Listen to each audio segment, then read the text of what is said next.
These are devastating cuts to Ohio State, to Alabama, to Michigan. Devastating. David, welcome back to the program. I was just astonished by your article. I think it was yesterday or the day before, titled "They Are Strangling Scientific Research, the Backdoor National Institutes of Health Freeze." Tell us about this and why we should care. I'm trying to do my best right now to talk to people who are insiders to tell me the answer to the question you just asked. And I was as alarmed as you were, and that's why I tried to capture it. So we all know a court basically put a stay on these funding freezes. But the Trump administration is sort of backdooring the freeze, and they're doing it. There's a process that to review the thousands of grants that come in. There's a process that requires panels of people, of experts, to review proposals.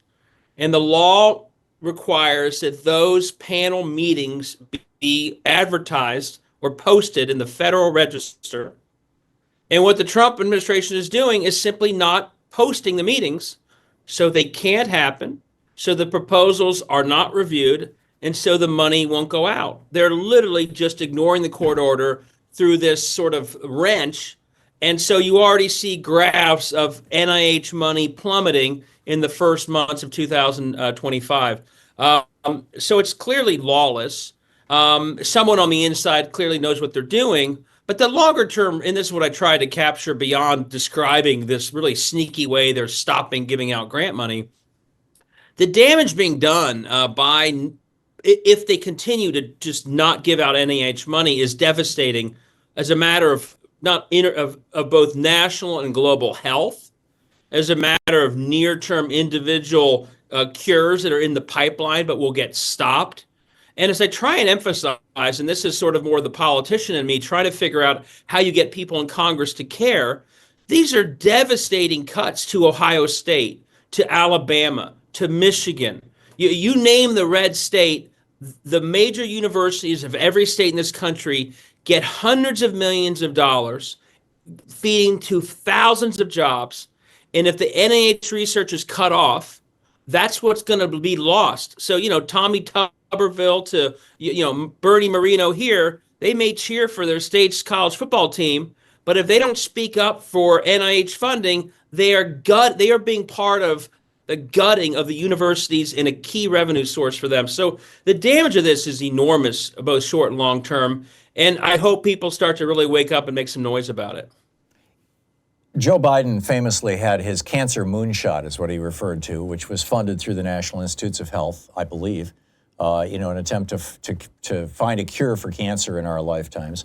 There's, lots of other really important research that's been funded by the National Institutes of Health, just a whole spectrum of it. We are the world's leader, literally the leader of the entire planet in terms of scientific, particularly pure science research. And is it that all of that is on hold now, or just most of it? And why do you think this is the case? I mean, this goes beyond just Trump hating everything Biden did, like the cancer moonshot. There's got to be an agenda behind this. Well, a couple things. So if you can't have, you have the indirect cost cut, which would gut universities. That's been stayed by a court. You have the overall freeze that's also been stayed by a court. But if they do not allow these basically review meetings to happen from here forward, there's no money coming out. And it's, you ask why. One, there's clearly a huge anti-science. Oh, but let's go back to this for a second. The U.S. doesn't just lead in a little bit in this category. This is one of our great global advantages. It's one of our great strengths is that we do biomedical research better than anybody. And one of the things that's happening is American researchers or other researchers in America are already looking to go to other countries to do the work there, which means we would be sacrificing this massive innovation advantage we have and shipping it off to, England or Germany or somewhere else. That's a risk. But you ask about, I wrote another thing on this a few weeks ago. If you've read all this stuff because you've read everything. If you read the philosophy of J.D. Vance around the universities and colleges of this nation, He basically says, I want to destroy them until they are doing advancement of our conservative agenda. Right. It's very similar to Orban and what he did to universities. So my fear is they know that NIH funding, just like they want to go after endowments, NIH funding is a big part of the strength of American universities. And cutting off that funding is a way for them to long-term shift universities away from what they think is some kind of liberal competitor and turn them into institutions that serve conservative interests, just like Orban did in Hungary. And if that means that jobs are lost or other things are lost in their attack on universities, for them, that's part of getting what their agenda, what their agenda is done. Orban actually drove a university out of Hungary altogether. I mean, it was pretty amazing. So number one, is science now part of a liberal plot? And number two, or is this just about trying to turn all of our major universities into Hillsborough College, into right-wing, turn out little right-wing robots machines? I think it's the latter. It's using every leverage point they can, cut off funding, threat to tax endowments. I mean, J.D. Vance literally said this in his speech a couple of years ago, and the speech was entitled, "The Universities Are the Enemy."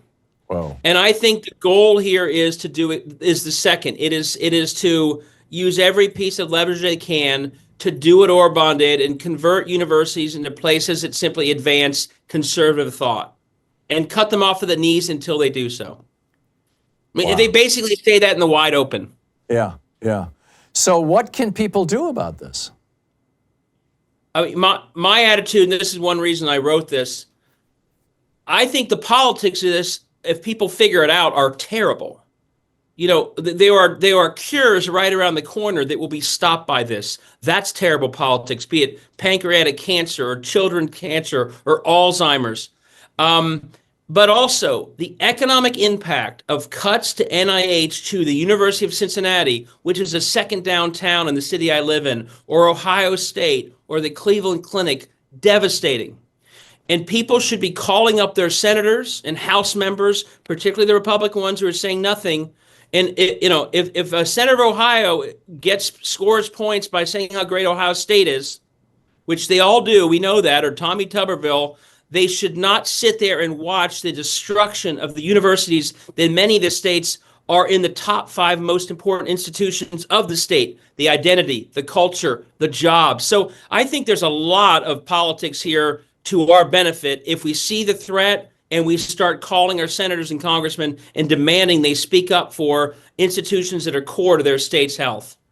The article is "They Are Strangling Scientific Research, the Backdoor NIH Freeze." It's over at davidpepper.substack.com, the Pepperspectives newsletter that you must subscribe to. As like I said, it's free. Check it out. David, thanks so much for dropping by. It's always great talking with you.